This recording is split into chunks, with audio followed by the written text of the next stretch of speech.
apresentando uma exposição que é a segunda exposição de um projeto maior chamado Arte e Sociedade no Brasil. São sempre uma série de exposições que discutem questões muito importantes, não só para o universo da arte, como da sociedade como um todo.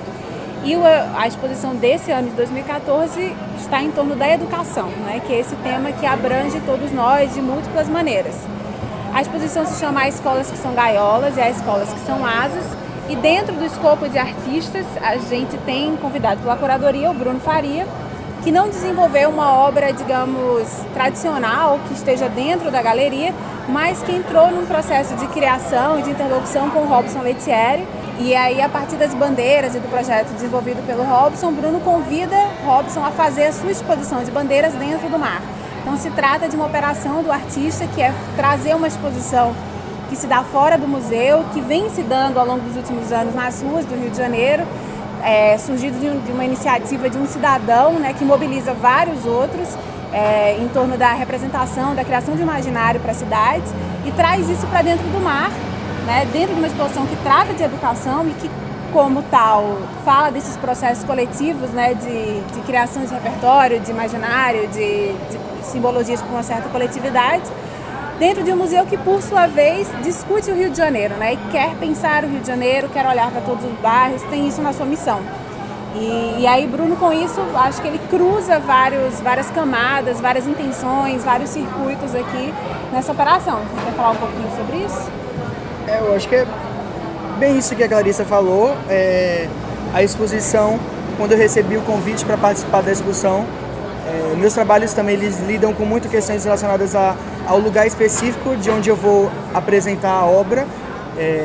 Então, a obra, geralmente, grande parte dessas obras elas são desenvolvidas a partir de questões relacionadas ao entorno, do lugar, a partir da memória, da história, questões muito específicas.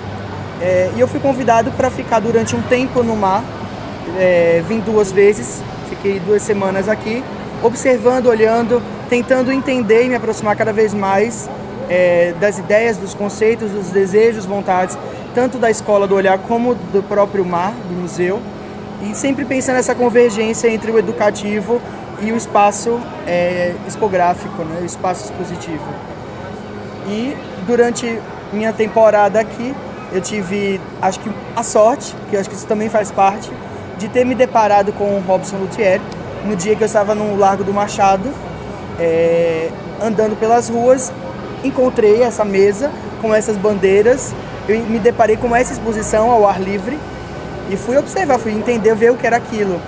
E aí eu me dei conta que era uma pesquisa que uma pessoa tinha feito, como Clarissa falou, um cidadão tinha feito sobre os bairros do Rio de Janeiro. É uma pesquisa que durou 5 anos e que há 1 ano ele já vem itinerando a cada semana por um bairro diferente. Então ele sempre está migrando para um novo bairro, apresentando ao público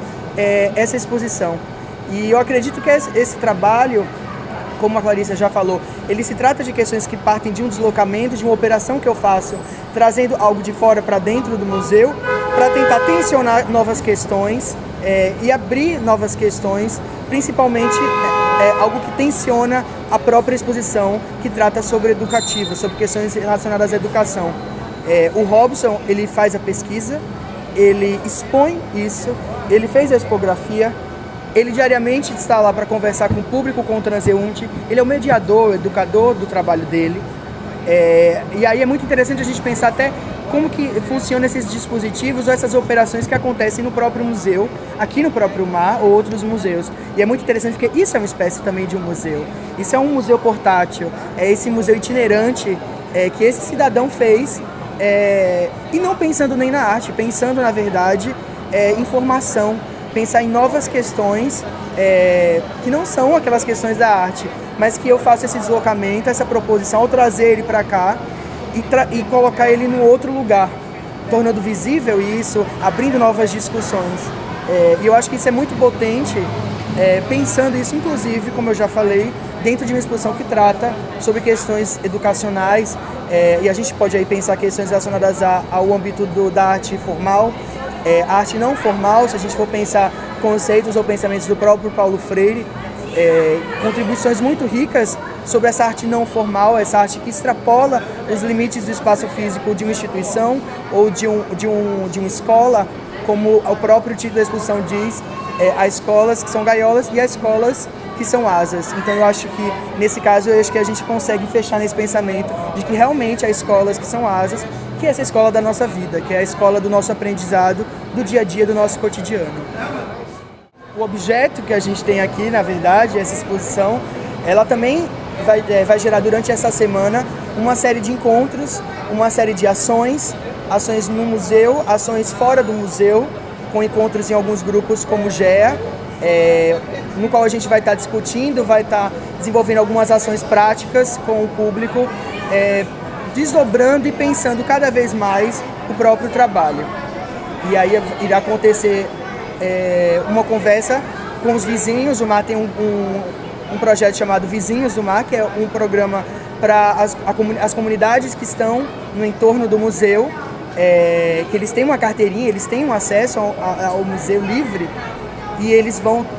vir para cá no último domingo, que é o último dia da discussão, para ter um encontro com eles, para discutir questões exatamente relacionadas aos bairros, que é o bairro da Gamboa,